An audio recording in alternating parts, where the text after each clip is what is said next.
I know this seems stupid to the people who, you know, have been drilling a long time. They're like, well, we don't need a, you know, video to teach us how to drill balls. We've been drilling balls for 50 years. Well, you get a lot of awfully new people who are drilling balls now, who are trying to get into the industry and trying to understand how this works and learn and do a little bit more for their customers. So I'm going to start putting out some of these real basic videos just so you can watch these and see the way I do things a little bit. You don't have to do them exactly the same as me, but maybe this will help you to see it a little bit differently and to give you an idea on how you want to make it work for yourself, for your customers.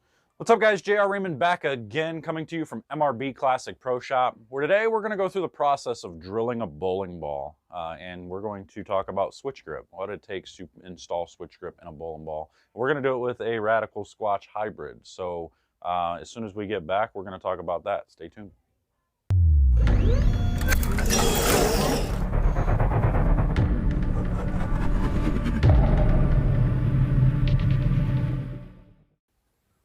All right, so we already talked about the layout process and everything. You know, we know how to do the storm vector, we know how to do the dual angle layouts, we know how to lay a bowling ball out and get what we want out of that bowling ball. So now we're going to take this and we're going to make our markings to figure out exactly where we need to go and put the holes in the ball. So I know that my span from cut to cut is actually 4 inches for this first number, for my middle finger to the cut of the thumb hole, or the cut of where the switch grip outer goes to. So I actually need to make a mark there. As soon as I make that mark on that center line, I need to make a nice clear mark straight across, okay? Because we're always going to do the thumb first. We're going to get that lined up. So now that line right there is the line that we need to hit for the thumb. So let's take it over here, let's do the thumb, and I'll talk about the switch grip for you here in a second. All right, so the ball's on the press, we're ready to go. Now we got to do is figure out where to put that line. We already figured that out, we put the line there. Okay, so what we're going to do is we're drilling a switch grip. Okay, so switch grip is one of the most popular, if not the most popular, interchangeable that there is. And this would be the same as if we were drilling a thumb hole. Okay, so nothing changes as far as trying to hit the line. So all we're going to do is we're going to get this lined up centered. So with your jig, wherever the center is, make sure it is absolutely centered. So that way you have everything in line. And now you take your center line and you make sure it's directly front to back, because the way the pitches go, you're doing front to back and left to right based on whatever. For me, I always do all of my outers. Anybody who has an outer sleeve or do switch grip, if they don't have pitches above 1/4 inch either way, I leave all of their outers at 0. Because then that way I have the ability to drill them a new thumb at a different pitch, and it'll fit in all their bowling balls still. It doesn't matter. So I know some people used to teach that you should drill the outer at the pitch that you're using for the bowler. I think that just becomes too complicated, makes it tough, and that's when you start seeing difference from going from shop to shop. Not that you want your customers going from shop to shop, but that's just what happens. People go and they get 1/4 inch left and 1/4 inch reverse in their outer, and they go to the next shop where their press isn't exactly calibrated properly, and their 1/4 inch is going to be just a little bit different. So now you're seeing their thumb sit up or down, depending just a little bit based on that. So, and then you have the people who like to take their switch grip bit and move the outer, or move the cusp here, or move the collar or the stopper, or whatever you want to call it. They undo the nut and they move the stopper to a different depth, and they think that that's making it to where people now have to come back to them. Well, that's not necessarily true either, because you can always find the depth of that. So what we're going to do is make sure our gauges are set at 0. Okay? We're going to make sure this is zeroed out right here. This line needs to be directly front to back. You're going to lock the ball into place. Now everybody's jig is going to be a little bit different. Okay, so you just have to make sure it is perfectly front to back on whatever jig that you're using. Okay. Now I want to hit the center of that line. So we're going to take it down and make sure it is centered. And you know that this line is front to back perfect, because now from here to here, this is lined up perfect from this center line. So in order for me to find the edge, I'm going to use one of these magnets that are straight up and down, and I'm going to move this ball back until that edge of that magnet touches the center of that line. So you can see it's on the back side of the line right now. Okay, so we're going to stop it right there. Now let's just touch it just a little bit. Not that this part really matters at all, but now you know that you're going to touch the center of that line right there, and you'll be good to go. Now we're just going to drill the hole up until it stops on this stopper, and you don't want to press down hard. You just want it to go down. And I'm actually skipping a step. What I actually suggest is to check this and make sure it is perfect. Go down. You can see now we're actually through the cover, and that hit the line perfect. So now we're going to shut her down. We're going to take this bit out. I'm going to take my 1 3/8 bit, and we're going to drill a pilot. And we actually need to go deeper than what that outer sleeve actually is.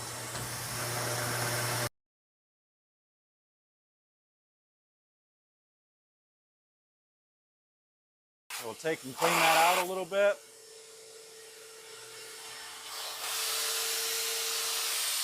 Put our switch grip bit back in, and now we're going to run it down until the stopper hits. And remember, once it touches, you stop. You don't want to press it down. Some cover stocks are a little bit softer than others, so you can actually change the depth by about 1/16 of an inch if you press down too hard. You clean the hole out. Go up and down a little bit and make sure it's nice and smooth. As soon as it touches there, don't press down, but as soon as it stops, you make sure to stop. That's the one way you can make sure your depth is the same every week or every ball.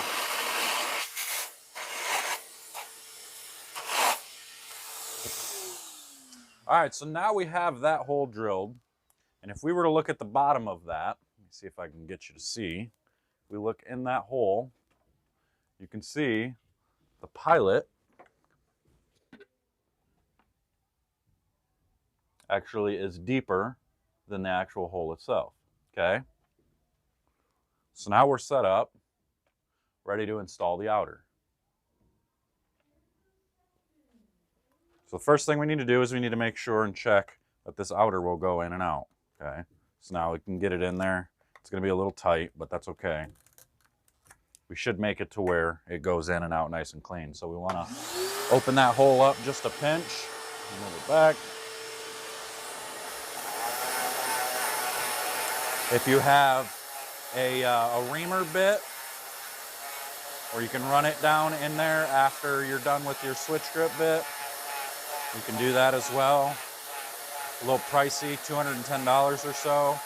Then they also make sanding pads, 1.5" sanding pads or 1 3/4" sanding pads that can run down there as well. And line this back up a little bit. So now we can go in. See, that goes in a little bit better. So we're good there. All right, so now we're going to take some slow zip. It's a turbo slow zip, so it's just a glue that cures just a little bit slower. It gives us an opportunity to get that outer in the proper spot without it getting stuck in the wrong position. So we're just going to put a bead all the way around the outside there. Now we're going to take a rasp and we're going to rough up the outside of our outer.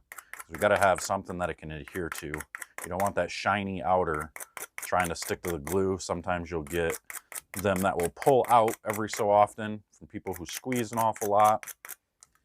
So once we get this all roughed up all the way around, you can see how rough that is now. Now we're going to line that notch. You can see a notch with a line that goes all the way down. That's going to go back to the back side of the hole. So this line that comes back to the back of the hole, we're going to line that notch up with that, okay? And I like to use another slug or something that also has a way to line up as well. Now we're going to press it down, and then we just kind of guide the outer down into making sure it's lined up straight with that back side of that line. Now it's in properly. See that notch is directly in line here, even though I just wiped the line away. That notch is directly in line. It would be straight all the way up and down through here. I've seen some people who like to put the notch on the top side. Not really sure why, but they do.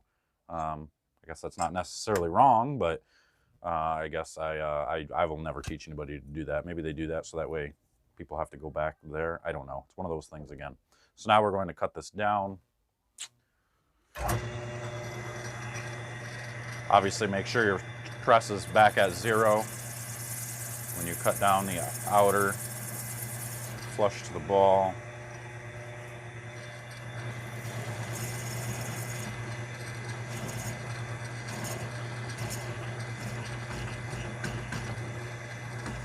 All the way down. Okay, so now we're good. Now we're going to take a knife and we're going to clean that hole up and bring it back. You can see there's still some shavings. You can see there's still a lip there. So all you do is you just take one of these knives like this and just cut through it.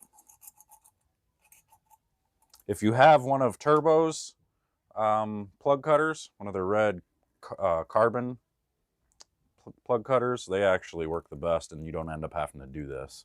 It actually just shaves it right away by itself. The problem with those is they're so sharp, sometimes if you go too fast and too low, you'll cut the ball. So we don't want to do that. So then we just buzz this out just a little bit, just to get rid of that sharp edge. You don't want to do it too much because you still want the thumb to actually sit flush. Okay, clean it out.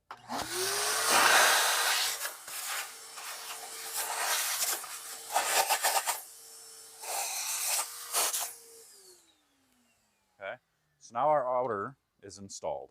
Now don't put an inner in there, don't put your old thumb in there right away because we don't want to get them glued in, because there is still, and the reason we put that pilot at the bottom is for glue to run off down in the bottom there. If it does, if it happens to, because when you put that outer in, it's obviously going to push some of that glue towards the bottom of the hole. And we don't want it to get built up underneath the mechanism inside the hole. We want it to run off into that pilot hole. And that's why that's there. A little bit will go underneath that mechanism underneath, but you want to just make sure you wait a little bit, let that dry out before you try to put a thumb in it and make sure it's right. So if you're drilling a switch grip outer for somebody for the first time and they don't have any thumbs yet, you still want to wait 10 minutes or so to let that dry before you put a blank inner in there to drill their thumb out for them.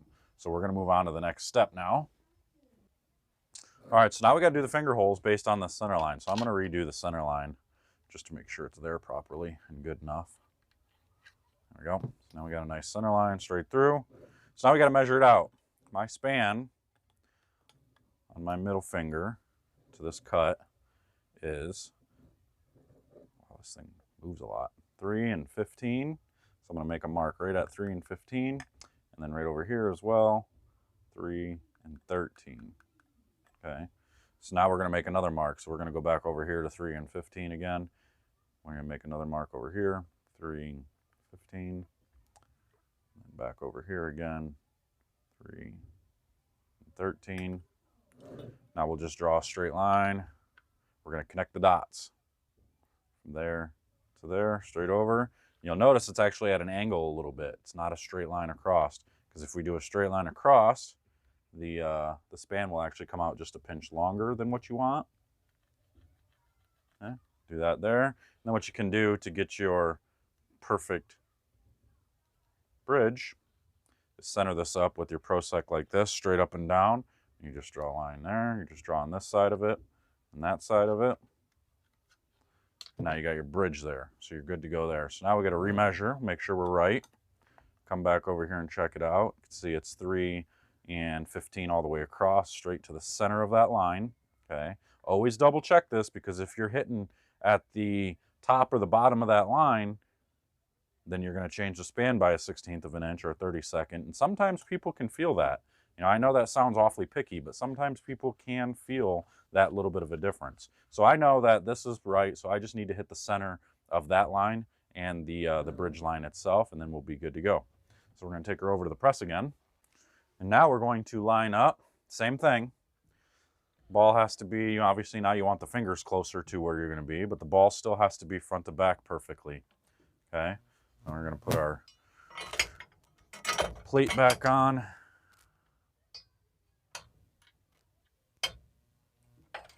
Lock her in place. Now we need to adjust our pitches to where I want. So I am a quarter away on my fingers, so I need to drill into the ball that way. So in order to drill into the ball that way, we actually have to move the jig and the ball towards us. So when we move the dimensions back this way, okay, that means we're drilling into the ball that way. So we're going to set it up. I have the digital gauges here, so I just get to 0.250, which is 1/4 of an inch. And then I need 3/8 of an inch going this way. So now I got to move the ball this way to drill that way. So now we're going to move it over here to 3/75. Now I have my pitches set up perfect, and I use the vacuum system. Okay, so I'm going to drill a little bit bigger hole to start, and we're going to go about 1 inch deep, and then we'll put the 31/32 bit in, and we will drill the rest of the way with 31/32 for the vacuum grip system.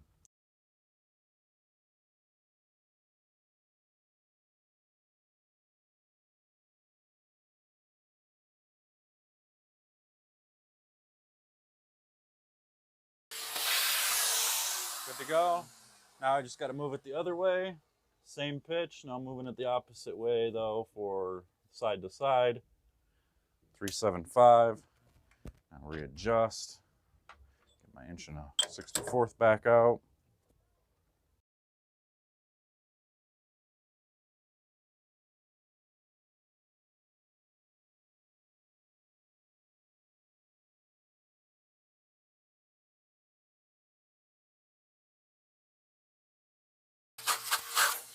Okay.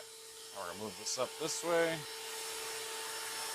And you don't want to touch these fingers too much. You want to leave somewhat of an edge there, so don't round them out completely, but we have to round them out a little bit just to make sure they don't crack out. So we're going to just basically touch it, just a little bit. Don't have to do much. We're not beveling it.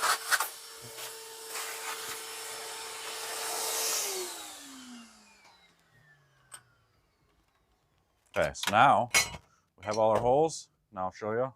Let's go glue some grips in. All right, so now we're ready to glue some grips in. We got our Turbo Zip Plus. Again, it really doesn't matter what glue you use for this, for the most part. Just make sure you have a good super glue of some sort. Okay, and what we're gonna do is we're gonna line these grips up properly. And this is where most people make a little bit of a mistake. The habit that people have, if I were to use the lift side, I'm not gonna use the lift side, but if we, for visual purposes, if we were to be the standard pro shop, what they're going to do is they're going to do it just like that. They're going to have these lined up straight with here. But when you put your fingers in, if I were to put my fingers in that way, straight up and down, now my thumb needs to be over here, okay? Because otherwise now I have to screw it in, and you watch, see how my fingers turn as I go to put my thumb in, my fingers turn, and now the shape of the grips is in the wrong spot. So what we actually would do is we would just turn them a little bit with your fingers. So that way now you're putting your fingers in based over here, and then your thumb just goes in, and now your fingers aren't turning at all. And now you have the proper grip there. So, but I use the oval side, so we're going to switch this around. I use the grippy side of the oval. And gluing in vacuum grips is a little bit different. As you can see now, you can see if you look at it, you can see how much there's movement at the top of the hole, and that's so that way I can put tape on my finger and I can get into that hole and it expands a little bit for me, so that way I don't have it too tight. Okay, so we're gonna line these back up. First thing I'm gonna do is I'm always gonna do the inside part of the grip. Put a dab below that crease, and then we're gonna put a little bit at the very top. So that way we can press this over like that, nice and flat through that spot. So the grip sits flat, okay? Then we're gonna do the bottom side over here and even a little bit further over. We're just gonna do 3 spots on this. So I put a little glue below, and a little bit at the top to secure the top. Just a dab, you don't need much glue. We're gonna hold it down, we're gonna press it in there. It's flat all the way across here. So now you can really start to see that gap. Now you can see the gap on that side. You're going to do one more dab down here just to get that side to stay down. Now you see that's where I have my gap, is back here. So now I have room for expansion. Okay. So with my fingers in, I can actually expand front to back. Same type of thing over here. A dab on the inside on the bottom, dab on the top, Press it into place so it's flush. Go over to the next spot. Just a dab there. A little drop on the top. Press it in, flush. Good, and the last spot, right off on the side. Oh, I got plenty over there. Just a tiny little dot. Just like that.